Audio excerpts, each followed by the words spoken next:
Hello, welcome back to the channel. I'm in Dublin still, and I'm in the lobby of one of the most iconic hotels in Dublin City. I'm actually in the Gresham Hotel at the moment. So the Gresham Hotel is smack bang in the middle of the north side of Dublin City. 4-star hotel. It's changed hands recently, but it still looks as beautiful as it always did. The Gresham is probably one of the most iconic hotels in Dublin City. What can I say about it? It's stunning. It's stunningly beautiful inside.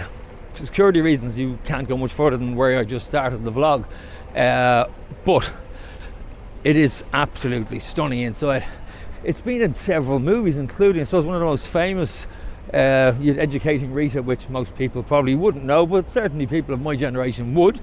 And for our American viewers, of which I know my American subscribership is growing, Michael Collins. If you watch the movie Collins, the posh hotel that he stays in is the Gresham Hotel. In fact, it's the staircase as you walk in the door and turn to your left. There's a staircase there, and that was the staircase they actually filmed it from. So it's smack bang, not in the middle of O'Connell Street, but it's the bottom end of O'Connell Street.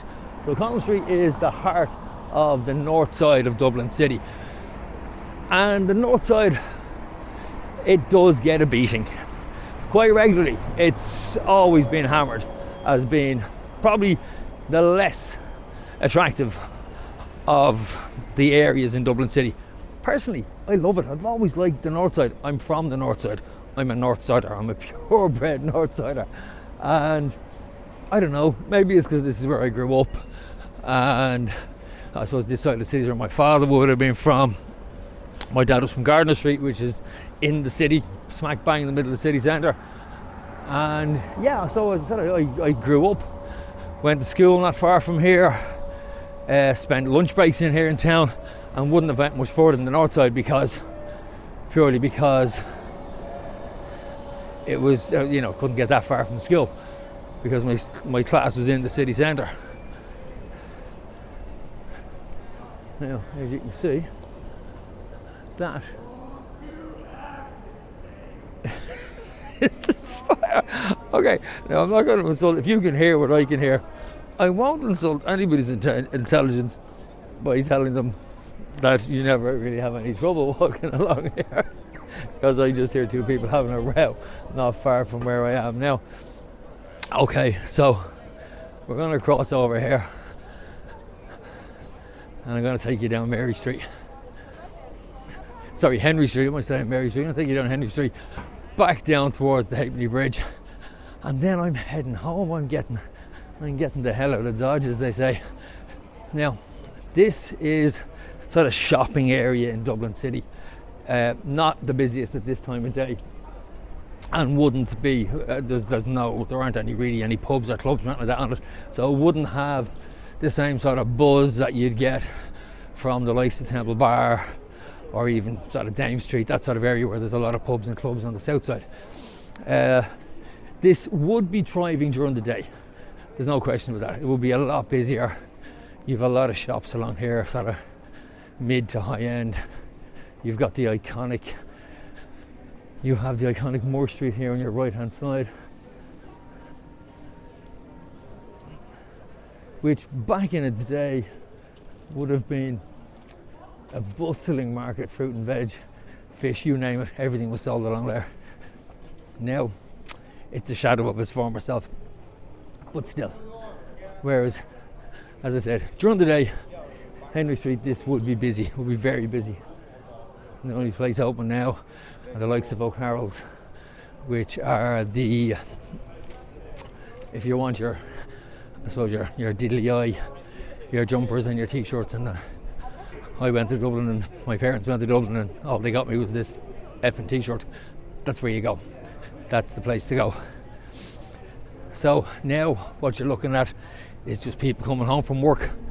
There's, as I said, there's no nightlife down here. Arnott's would be a sort of mid to high end sort of shop. Alexander down there again is a shopping mall. This now derelict, used to be Debenhams. And sadly, there's a sign of our homelessness and our homeless crisis in Dublin City, which you can never get away from. But that's another vlog for another day. Right, update. Somebody asked me this the other day, how was I getting on with my fitness thing? So just before I left Tenerife, I announced that I had planned on going on this. My other half will be delighted to see Kiko's in here. There we go. So I had sort of announced that I was going on this fitness regime, for want of a better word. And it started, and here we go, roll of the drums. Carl, my good friend and colleague, Carl from Carl's Place, will be very proud of me when I announce the fact that part of my sort of whole fitness thing was to give up the beer. I know he's not going to believe this when he hears this, and I know he listens to some of these. He does well, like I do with him. He'll see a few of them, and I hope he watches this one, because let me think, I gave it up the beer just the last week of August. So August, September, and this is now 21st, so 3 weeks in. 8 weeks. I'm 8 weeks off the beer. Now, didn't give the beer up for any particular reason other than the fact that in a attempt to lose weight, because I was tipping over 12.5 stone, which is heavy for me. Now, this is Motel 1. Again, one of our newer hotels. Looks really nice. Great location. If you are looking for somewhere in the centre, this is very much smack bang in the middle. You have a short walk, you'll see now in a few seconds, across the Halfpenny Bridge, brings you onto the south side of the city, and you're just on the edge of the north side here. So yeah, if you are looking for somewhere that's fairly local, that's actually not a bad little spot. Gin Palace, nice little bar as well. So yes, what was I saying? Me and my fitness and health. So yes, gave the beer up. So gave it up for the simple reason, the amount of crap that I eat when I'm drinking beer, I reckon is what was putting most of the weight on. So cut the beer out, cut the crisps out, cut the ice cream out, cut the chocolate out, and all the other bits of crap that I would eat whilst I was drinking, and miraculously I lost well over a stone since August. So haven't got back to the gym yet, and reason being, we're doing a work gym membership thing at the moment, and it hasn't been finalised. So as soon as that is, I will be back in the gym. But in the meantime, it's worked. As I said, gave up the beer, shock horror, and lost over half a stone. So I'm down to in around just a little over 11.25 stone or thereabouts, from over 12.5 stone a couple of weeks ago. So yeah, so there's an answer. I think it was Patrick Moran asked, or someone had asked how I was getting on with it. So there you go, it's going well. So that's me for today. I'm going to finish up here. I'm back at the Halfpenny Bridge. Let's spin you around. How you doing? Okay, as you can see, beard is still gone. If you watch the previous vlog, you'll know why. And the old mo is starting to come back, but I've realised I'm as grey as a badger. I really am. So no, I'm not going to diet, that's a fact, but I'll keep you posted on the old moustache growth and everything else. So for now, I'll say goodbye, talk to you soon, and hit the like, subscribe, bell for notification, and I'll talk to you soon. Slán.